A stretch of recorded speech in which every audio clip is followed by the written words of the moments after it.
Les élections approchent, l'argent magique est de sortie pour s'éviter une nouvelle flambée sociale et assurer une campagne présidentielle sans encombre pour le jeune président. Tous les coups sont permis. Hier soir, à la télévision, le Premier ministre Jean Castex a annoncé un beau cadeau de Noël avant l'heure pour les Français, une indemnité de 100 € pour faire face à l'envolée des prix des carburants et au pouvoir d'achat. Une coquette somme de 3,8 milliards d'euros, mais une réponse aussi pour tous ceux qui galèrent ces derniers mois pour aller travailler. Cette aide sera accordée à tous les Français qui gagnent moins de 2 000 € net par mois, qu'ils possèdent une voiture ou non.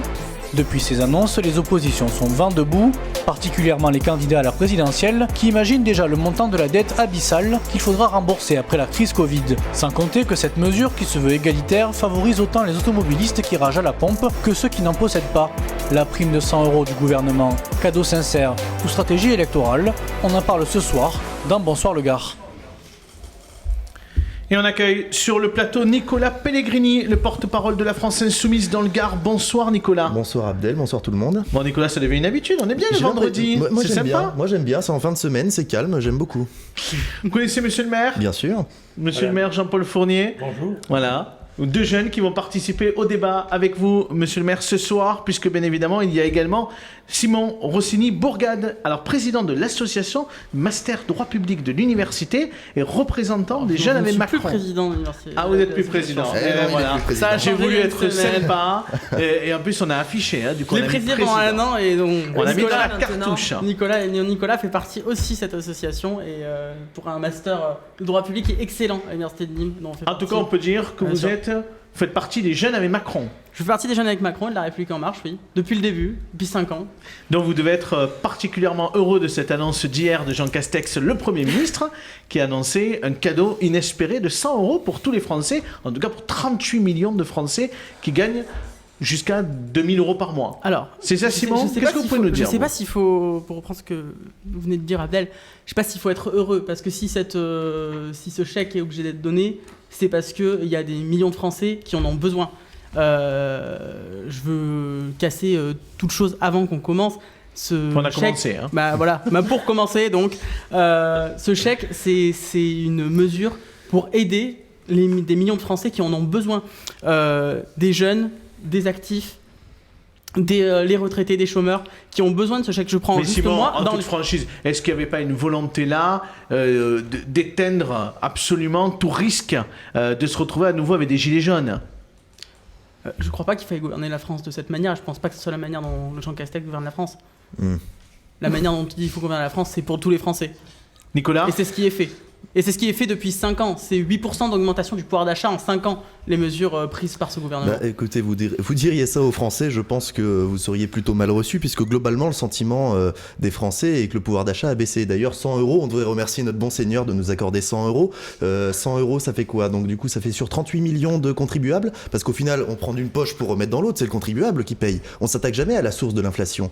Les profiteurs de crise, ceux qui s'enrichissent, les dividendes qui se multiplient depuis des années pour les producteurs d'énergie. Mais Nicolas, est-ce que c'est déjà pas mal, 100 € en toute franchise aujourd'hui ? Est-ce qu'on n'aurait pas reproché au gouvernement de ne prendre aucune décision, de ne rien donner ? Ce que je note, c'est qu'en tout cas, la France Insoumise et Jean-Luc Mélenchon le premier, qui est en campagne depuis 5 ans, parce qu'on le sait qu'il est en campagne tout le temps. Parce qu'Emmanuel Macron n'est pas en campagne ? Moi, Emmanuel Macron dirige la France et il fait les choses pour les Français. Il n'est pas en campagne actuellement. D'accord. Je crois que Jean-Luc Mélenchon, il est en campagne depuis 2012, depuis qu'il a perdu l'élection de 2012. Vous m'expliquerez simplement pourquoi ces mesures qu'on attend quand même depuis pas mal de temps, parce que ça fait un moment que le pouvoir d'achat est quand même un problème aux yeux des Français, pourquoi est-ce qu'on reçoit ces 100 € à partir de décembre, pour certains à partir de janvier, attendez, à partir de janvier, à partir de février, pourquoi est-ce que pendant la campagne présidentielle on reçoit comme ça, on ouvre les vannes à argent public au final, parce qu'au final c'est le contribuable qui paye. Simon, avant que vous puissiez répondre, on va demander peut-être au maire, monsieur Jean-Paul Fournier, qu'est-ce qu'il en pense de ces 100 € qui ont été annoncés par le Premier ministre Jean Castex hier ? Alors je trouve d'abord que c'est un peu tard, quoi. Ils ont réagi un peu tard parce que 100 € finalement, ça va faire 4 milliards pour les Français. 4 milliards, on aurait pu faire autre chose. On aurait pu lancer par exemple des voitures électriques, consommer de l'atome, puisqu'effectivement, monsieur le président de la République a encore changé d'avis sur là-dessus. Mais je crois qu'on aurait pu faire autre chose que de donner 100 € à chaque Français. Simon. 100 € c'est vraiment, à mon avis... Mais je pense qu'il faut faire face aussi à ce dont les Français aujourd'hui ont besoin, et les Français, ce dont aujourd'hui ils ont besoin, c'est pouvoir faire face économiquement à cette montée. Et donc oui, le gouvernement répond répond à une situation qui est exceptionnelle avec une mesure exceptionnelle. Est-ce que c'est suffisant? Si je peux me permettre, Mais je pense oui, si je peux Sacha. me permettre, Simon, donc tout à l'heure, on a fait un superbe micro-trottoir dans les rues de Nîmes sur le sujet que nous allons peut-être passer tout à l'heure. Oui, on va le passer dans voilà. quelques instants, Sacha. Ne vous inquiétez pas, on sait que c'est le vôtre, c'est votre Mais non, mais reportage. c'est pas Merci, pour ça. Sacha. C'est pas pour ça, mais je c'est sais vrai bien, que Sacha, je plaisante. parmi les personnes que nous avons interrogées, Oui. certains nous ont dit en fait que le souci venait peut-être des taxes de l'État et qu'il y avait peut-être trop de taxes, notamment sur l'essence. Alors, la question des taxes, c'est tout simplement, en fait, baisser les taxes pour baisser les taxes aujourd'hui c'est pas la solution à long terme à la question. La question était de répondre aux besoins des Français. Et le besoin des Français, c'est de pouvoir faire face à cette fluctuation économique. Et c'est ce que fait le gouvernement depuis mi-septembre avec le gel, un bouclier tarifaire pour les prix, l'augmentation du prix des gaz, avec... bien sûr Après, que si. on bloque les prix, mais après qu'ils aient augmenté, ça c'est déjà vu. Et c'est de la même manière que la limitation de l'augmentation des prix, de la hausse des prix de l'électricité, avec une augmentation qui va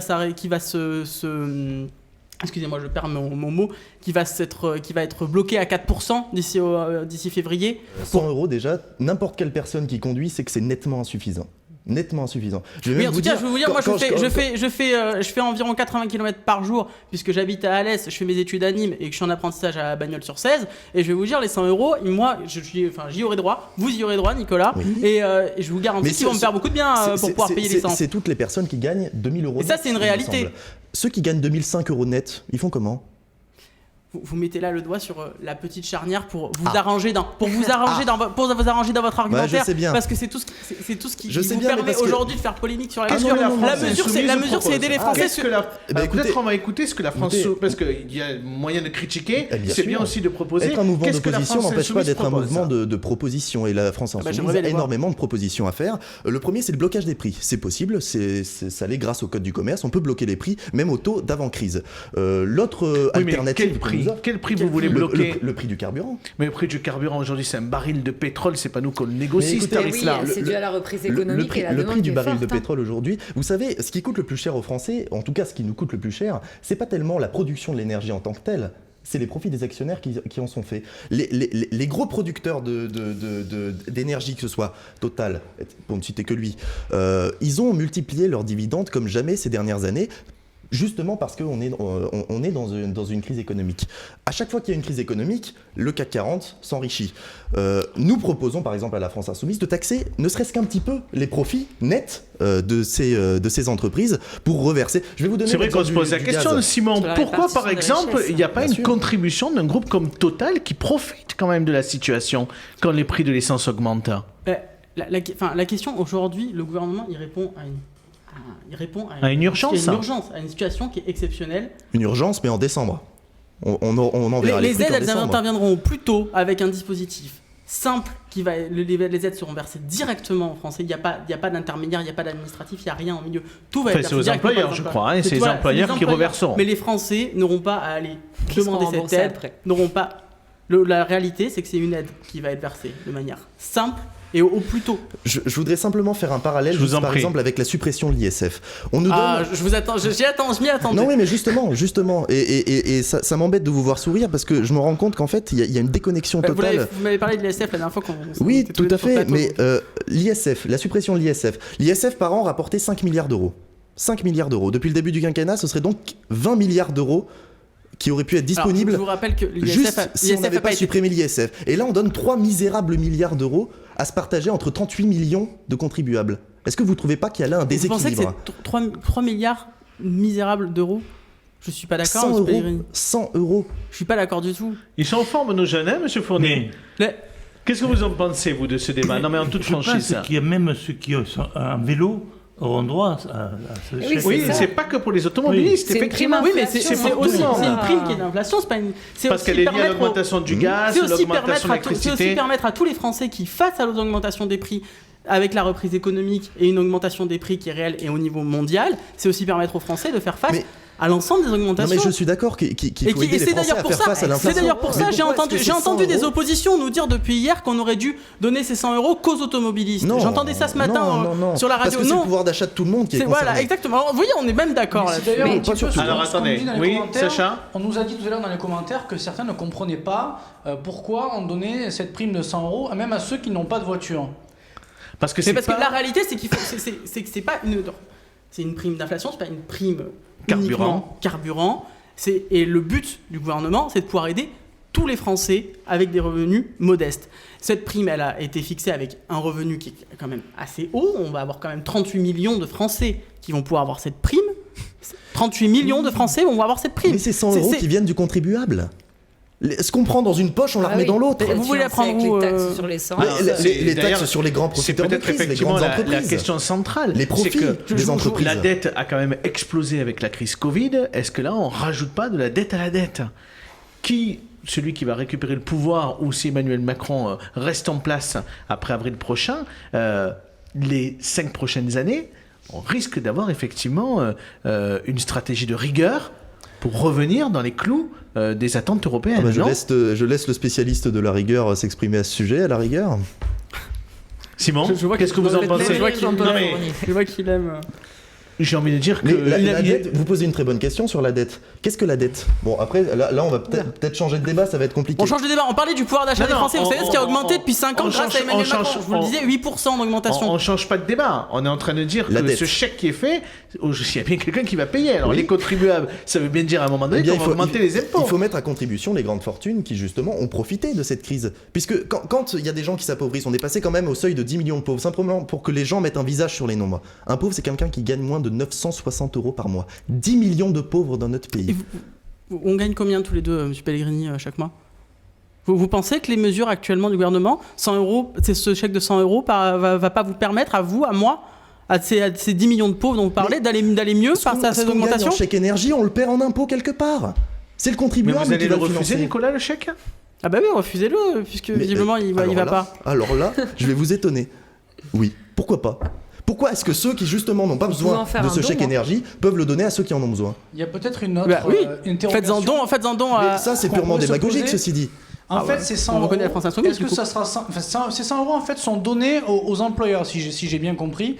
Mais est-ce que ça sera en net ou en brut ? Parce qu'en fait, on n'a pas l'impression que ça soit bien clair. C'est 100 € net pour chaque franc, pour les 38 millions de D'accord. Français qui y touchent. Parce qu'on a Après, un c'est de peu, savoir effectivement, ça va bien apparaître sur le bulletin de salaire. Donc, comment ça va se passer ? Est-ce qu'il y a des cotisations Désolé, sociales je suis dessus pas, ou je suis pas pas DRH et j'ai Ça, pas. on n'a pas encore toutes les réponses. On a un peu l'impression que la décision a quand même été prise à la va-vite. Hein. Oui, ben, en fait, on a l'impression de... Ce sentiment de va-vite, ça a été pareil avec le revenu d'engagement, où finalement c'est 1 million de personnes et puis c'est 500 000.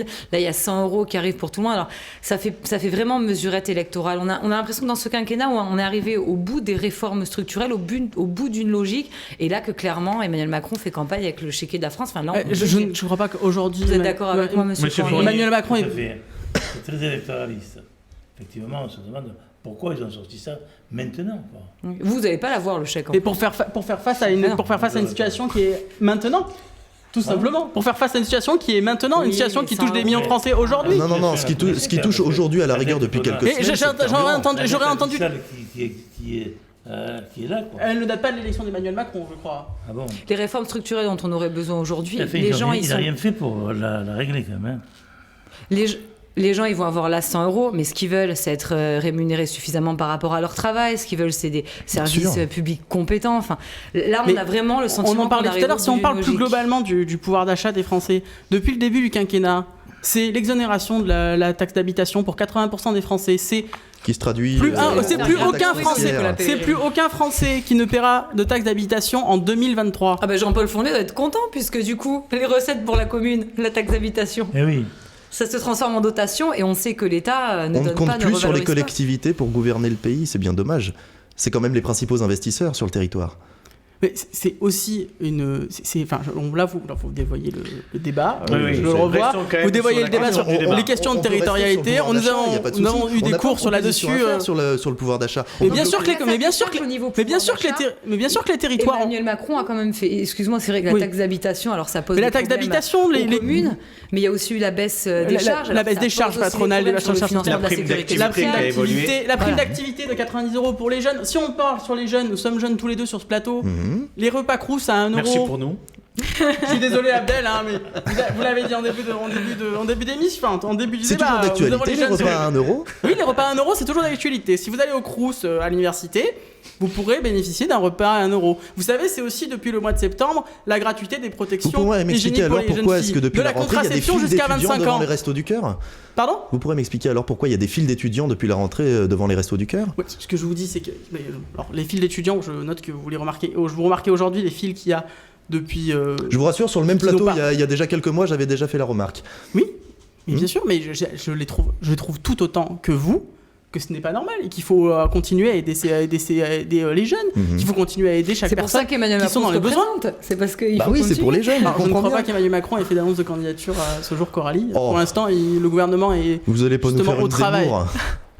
C'est un candidat. Je vous parle pas de Zemmour, je vous parle d'Emmanuel Macron. C'est dommage d'essayer de faire des amalgames comme ça. Non, mais moi, ce que je sais, c'est qu'Emmanuel Macron est au travail, que le gouvernement est au travail pour les Français et pour les Français. De campagne, c'est quand même parfait. On fait plein d'annonces, plein de réformes, on projette plein de choses, notamment au niveau européen, mais ça rentre pas dans les frais de campagne parce que tous ces discours-là, c'est de l'officiel présidence. Ah, et frais de campagne, il faut faire attention, Monsieur Fournier, parce que ça fait des petits tours à Nicolas Sarkozy quand même.